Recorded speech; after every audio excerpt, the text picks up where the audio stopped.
लोग हैं, दोनों ने मर्डर कमिट करा है, तो ऐसे क्या पैरामीटर्स हैं जिनको कंपेयर करके हम ये डिसाइड कर सकते हैं कि दोनों में से किसको डेथ पेनल्टी मिलनी चाहिए और किसको नहीं मिलनी चाहिए। और कितने रीसेंट जजमेंट्स आए हैं सुप्रीम कोर्ट से जिससे हमें ये पता चले कि हमारा कोर्ट डेथ पेनल्टी को लेकर क्या स्टैंड रखता है। रिसेंट केस वसंत विहार का, जहाँ पे a girl accused a man of committing rape and he was arrested. Later on he came out on bail and he shot that girl. तो इंटरनेशनली बहुत सारी कंट्रीज़ ने कैपिटल पनिशमेंट को अबॉलिश कर दिया है, लेकिन फिर भी कुछ कंट्रीज़ इसे अभी भी कंटिन्यू कर रही हैं। स्वागत है आप सभी का विधि विचार के नए एपिसोड में। मैं आपकी होस्ट प्रशस्ति पाठक। आज का टॉपिक थोड़ा सा कंट्रोवर्शियल होने वाला है, कैपिटल पनिशमेंट। जहाँ कुछ लोग इसे जस्टिस सर्व्ड बोलते हैं तो वहीं कुछ लोग इसे जस्टिस डिनाइड बोलते हैं। हम इस टॉपिक में और डिटेल में बात करेंगे अपनी गेस्ट श्रेया गुप्ता से, जो कि एक लॉ स्टूडेंट है और इस टॉपिक के बारे में काफ़ी नॉलेज रखती हैं। तो पहले तो आपका स्वागत है श्रेया। Thank you. हम आगे बढ़ते हैं अपने पहले क्वेश्चन की तरफ।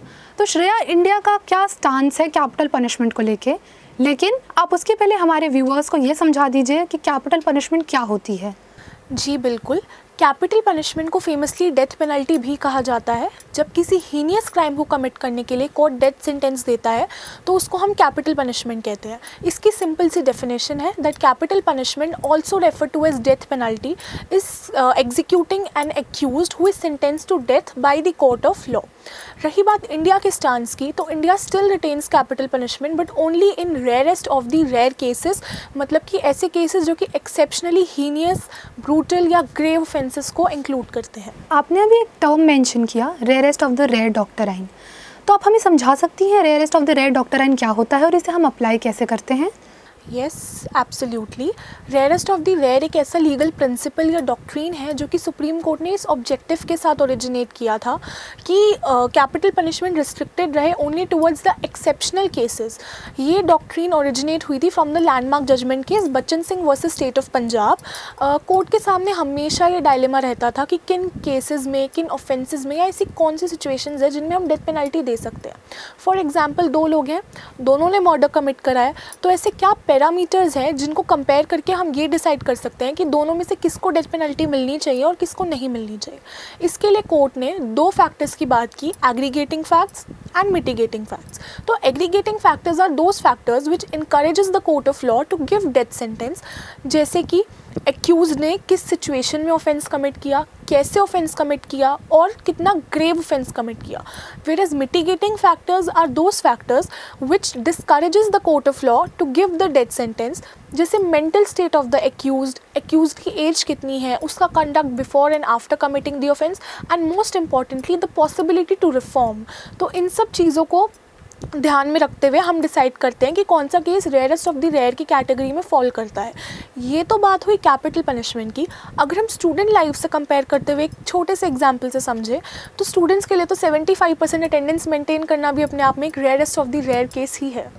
ठीक है श्रेया, तो अभी आपने एक केस मेंशन किया बच्चन सिंह, तो क्या आप हमारे व्यूअर्स को बता सकती हैं कि और कितने रीसेंट जजमेंट्स आए हैं सुप्रीम कोर्ट से जिससे हमें ये पता चले कि हमारा कोर्ट डेथ पेनल्टी को लेकर क्या स्टैंड रखता है?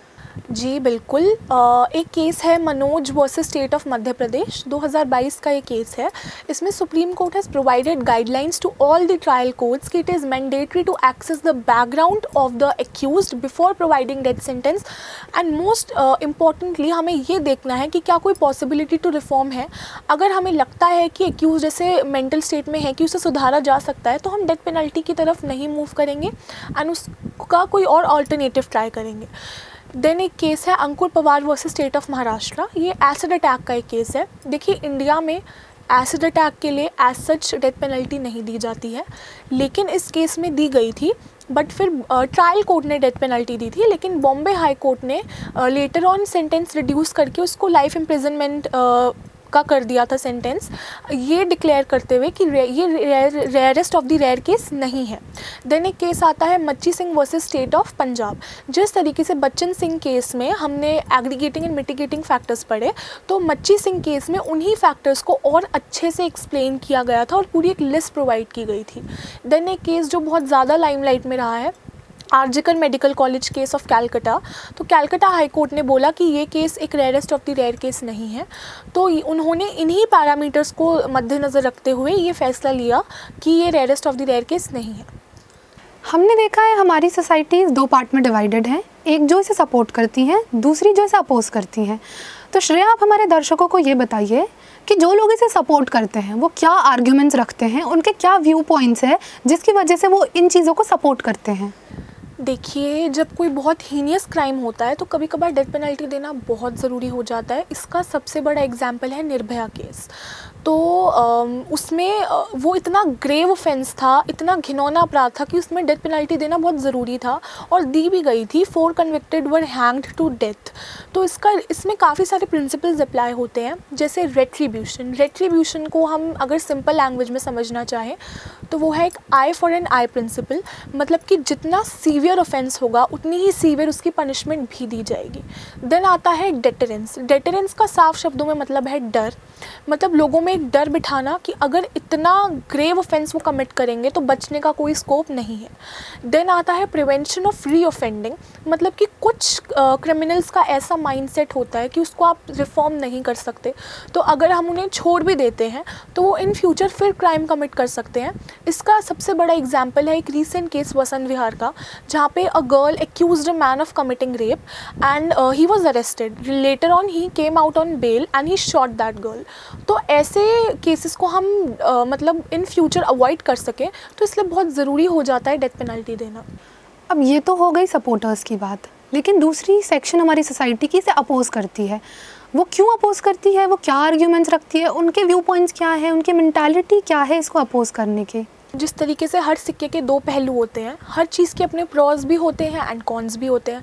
जिस तरीके से कुछ लोग इसे सपोर्ट करते हैं तो इसके अगेंस्ट में भी काफ़ी चीज़ें आती हैं। हमारा इंडियन कॉन्स्टिट्यूशन अंडर आर्टिकल 21 हम सबको राइट टू लाइफ प्रोवाइड करता है, जो कि हम सबका फंडामेंटल राइट है। तो वो वायलेट हो रहा है अगर हम किसी को डेथ पेनल्टी दे रहे हैं, क्योंकि हम उनसे उनका जीने का हक छीन रहे हैं।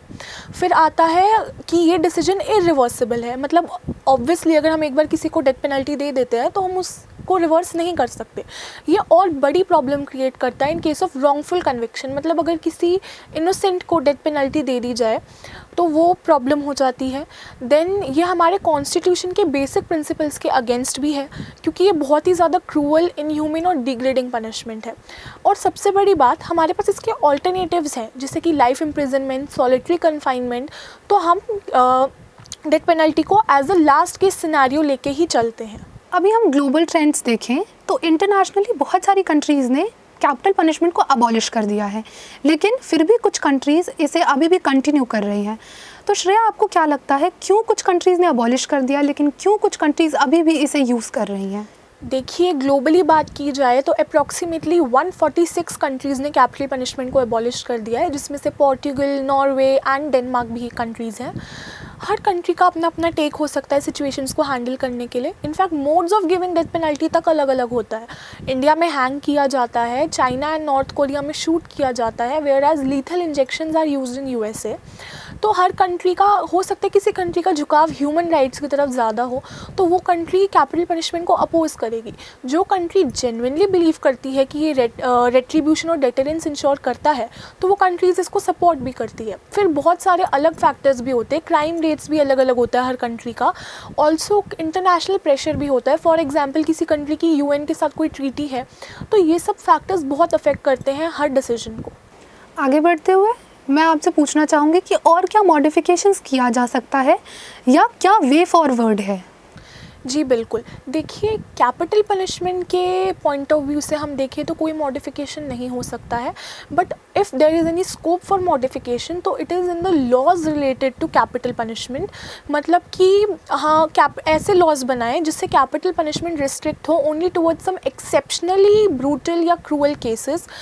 अभी देखिए, आप कोई क्रेडिबल एविडेंस भी नहीं है ऐसा जो कि ये साबित करता हो कि कैपिटल पनिशमेंट देने से क्राइम रेट कम होता है।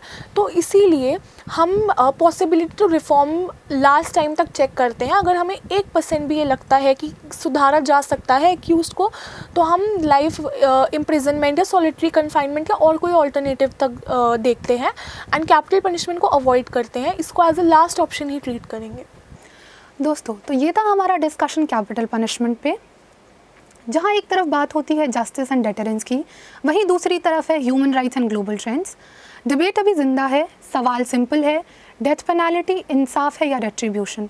श्रेया, आपने इतने कॉम्प्लेक्स टॉपिक को इतनी सिंपली समझाया। Thank you so much for joining us today. और बने रहिए विधि विचार के साथ और नए लीगल अपडेट्स के लिए। Thank you.